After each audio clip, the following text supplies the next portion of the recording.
Friends, this is Neeraj here.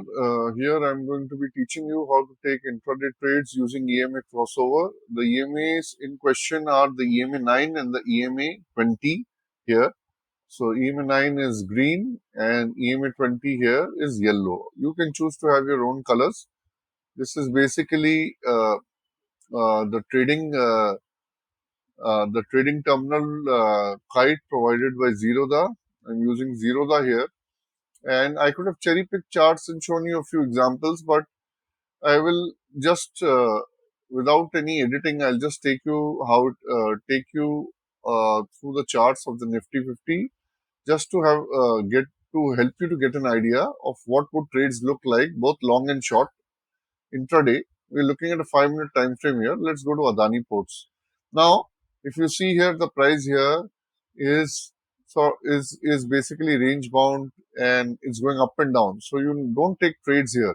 EMA crossovers will work when there's a clear trend in action.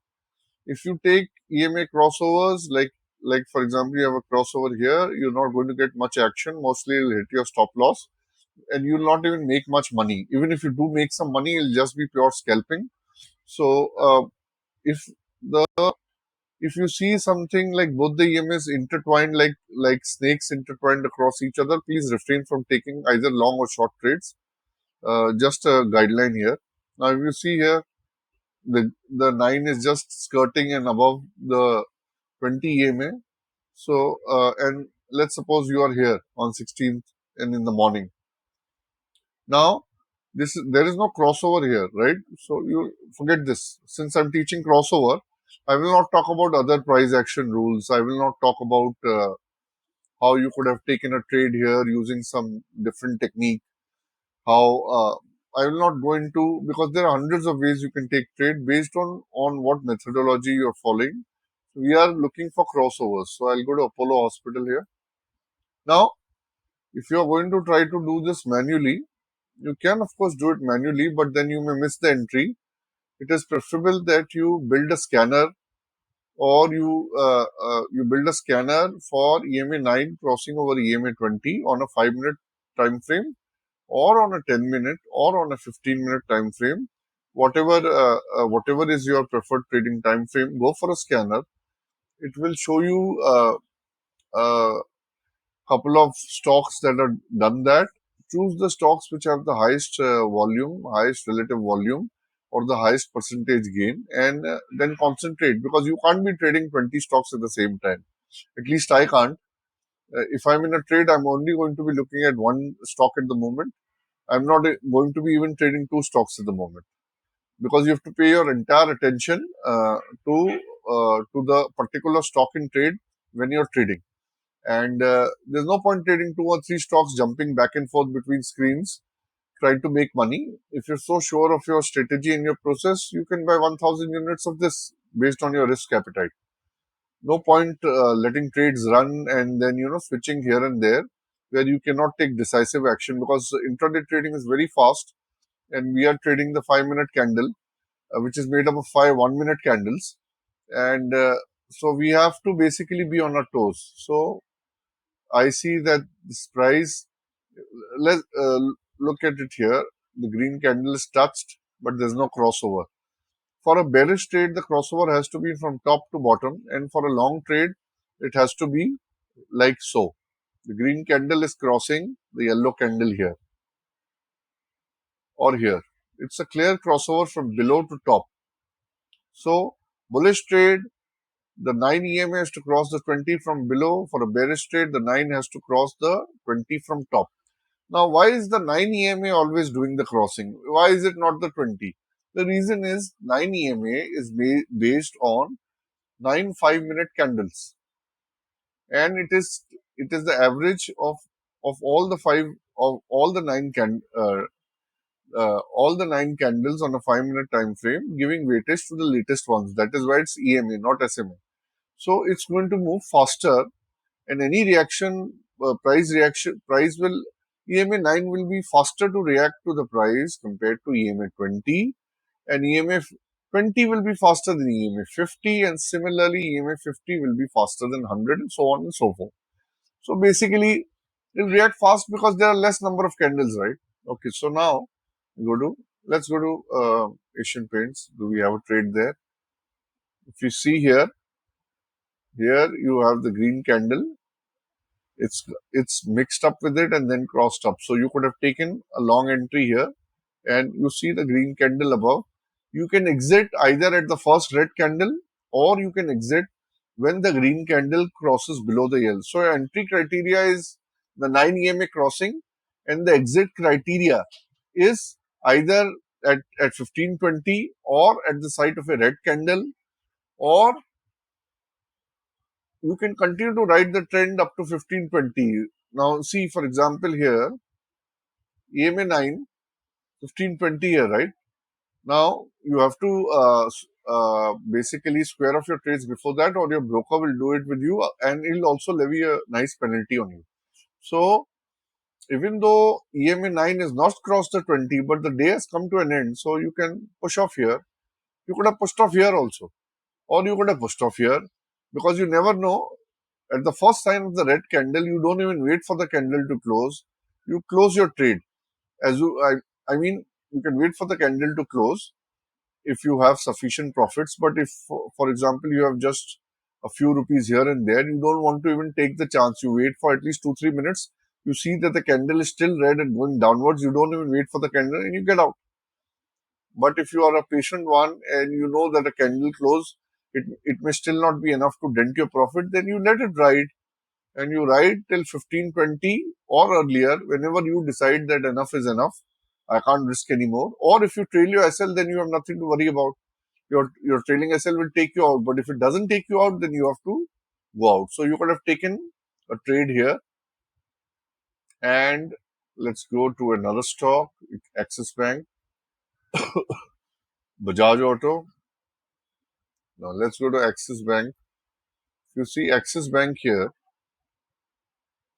You see the green candle, EMA 9. It's cutting EMA 20, the yellow line from top. This candle is closing below. So wait for this candle. Once you have this crossover, you can wait for a candle to close, and you can take a short trade here below the low of this candle, and then you can keep trailing your stop loss. So you would have entered the trade, say 1411. For 1411, you would have stayed in the trade till 1520. So for example, here 1078. Let's say 1078, and you got out here at the first green candle 1078. You still made 5 rupees, but if you waited, you said no, I won't, I will not do till it crosses over up to 1520, then you would have gotten here. You would have gotten out here at 1071, making 7 rupees here. Rough guidance. Again, if you look here, the green has mixed with the yellow and then come here. So again, you could have taken a short trade here at the low of this 1110 on 16th Feb, and you could have enjoyed the ride up to whatever time. For example, if you took a trade here at 106 1064, and you waited here for and you waited for the green candle to close here, you would have ended up with a loss. So while you can take the trade here, don't wait for in the trade. Be careful, keep trailing your runner, and don't wait for this 9 EMA to close above, because un- unless it is a very strong trend, you may give back whatever you've put in. You see, it is kind of in a range, but it's a broad range. It's not a short range. It's a very short range here. Can you see? Both are together. The lines are running side by side like snakes. So if you get something, ensure if you get an entry either long or short, especially in such scenarios, then definitely trail trail your entries so that you can safeguard your profits. Don't wait for price to come back and the green candle. You would have given up everything. Now this is because this is in a range. You see here, down, up. I'll show you something. Let me show you something here.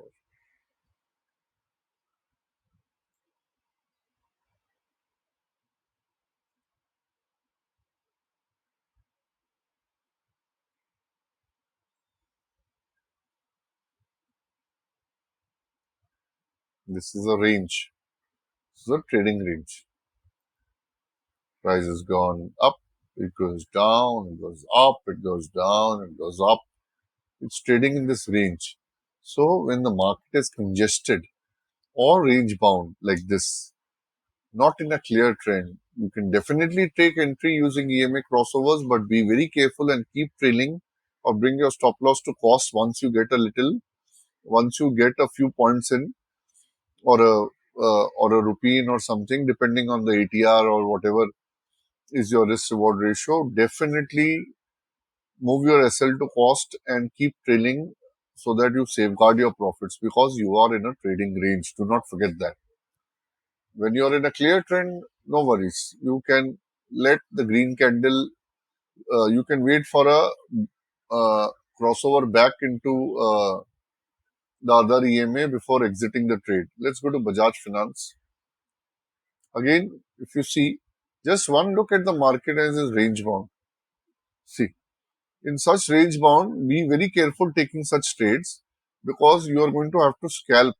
You are not going to get nice risk reward 1 is to 2, 1 is to 3. You may not even get 1 is to 1. You can, but you may not. I'm just warning you.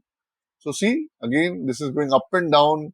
They're intertwined. So you could have taken 6, 6 to 1. You could have taken a bearish entry here, a short entry here, and you would have made hay till this candle has gone down. Then this candle is a gap up. So as soon as you saw this, you could have gotten out. So then you would have still made some money. 6, 6, open is 6, 6, 1, 9. Open is 6, 6, 1, 9. Yeah, so you would have made 1.5, 1.75, something like that, right? Now, this is for bearish entries, right? Now, see, again, here you have the green candle, the green EMA 9 closing above. And if you didn't wait for the candle to close, you could have taken an entry here somewhere while the candle is still running, and you would still made some money. But the very next candle, see what's happening. So you got to be careful. EMA crossover is fine, but you have to be careful during range bound markets. It works best during trending markets. And since market is trending only 30% of the time, 70% of the time it's range bound, or whatever percentage you feel comfortable with, you need to be careful using this strategy. In fact, in range bound markets, very few strategies are going to work. You can choose whatever strategy in the world, very few are going to work. You will basically have to trade the ends of the ranges, whatever strategy, whether it's support and resistance, trend line. None of your strategies are going to work in a range bound market. In a range bound market, you are going to have to trade. You're going to have to fade the breakout at resistance, and basically fade the shorting at support. So, because you won't be able to take any trades in the middle without incurring a substantial loss. Let's go to Sipla. Now, if you Sipla, see, there is a clear green line is cutting. We have a nice bearish, big, huge bearish candle. So, you could have taken a trade here at the low, entry below the low of this candle, and you could have let it ride and got out here at the very first instance of a green candle, or up to you how long you want to carry the trade. If you trail it, your trailing stop loss would have hit somewhat somewhere here. So again, up to you, your choice, but at least you got some movement here. But again, this is range bound, but this is range bound, slightly larger range, so that's why you got some moment. Let's go to Coal India. Market has been range bound basically for the last few days. Nifty has been range bound, and it's been very difficult to trade intraday or even swing for that matter. See, again, this is range bound.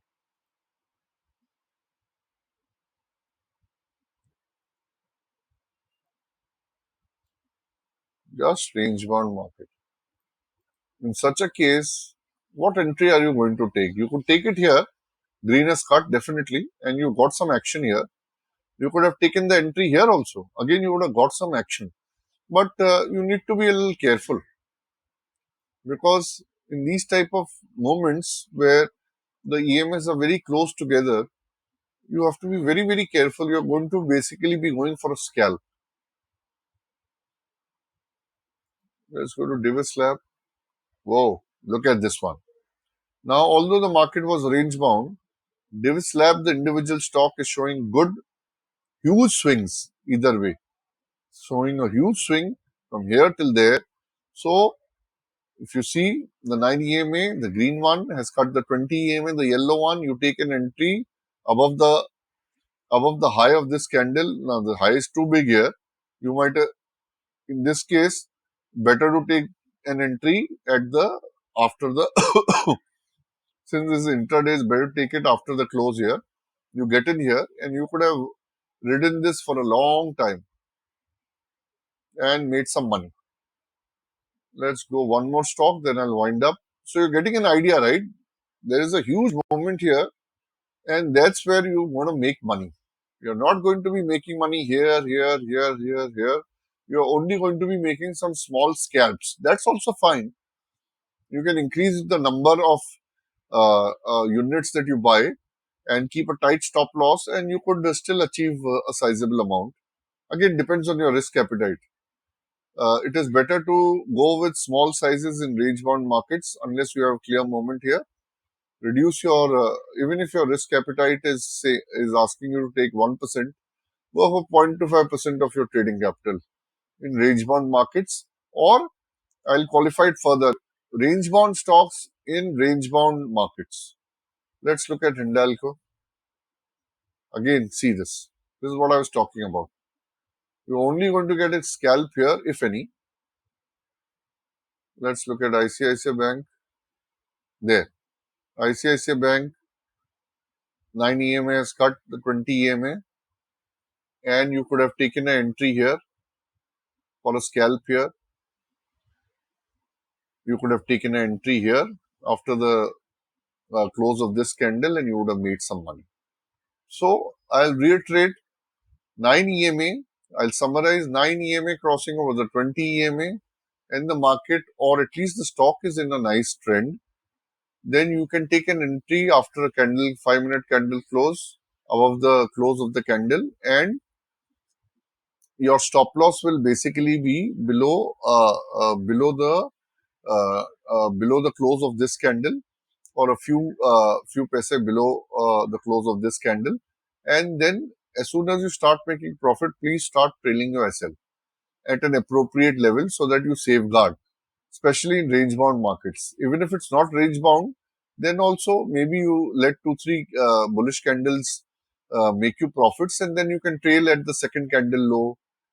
At least you safeguard some of your profits by trailing. I mean, you take your SL from the actual SL, the low of the first candle, to the low of the third candle if you're on the fifth candle, and that way you can trail, or you can just trail one candle back to the low of the candle. So, for example, if you are here, your SL is the low of this candle plus 10, 20, 50 paisa, whatever, so that you avoid any volatility. Again, up to you. So, 9 EMA crossing over 20 is a bullish trade. 9 EMA crossing from above and cutting 20 EMA is a bearish trade. So you can take longs with the 9 crosses from below the 20 EMA, and you can take a bearish short trade when the 9 EMA crosses the 20 EMA from below. So I hope viewers, you enjoyed this video, learned something new.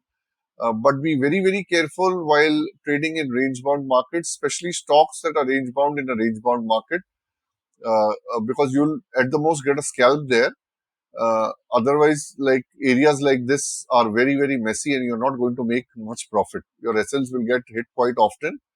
Please like or share or subscribe this video. Forward it to others who are really interested in trading, and let me know about comments if you have any. If you want me to put out a video on a topic or something about risk management, psychology management, swing trading, strategies, indicators, please let me know. I'll try my best to create a video and content for you. Thank you so much. I'll see you in the next one. Bye.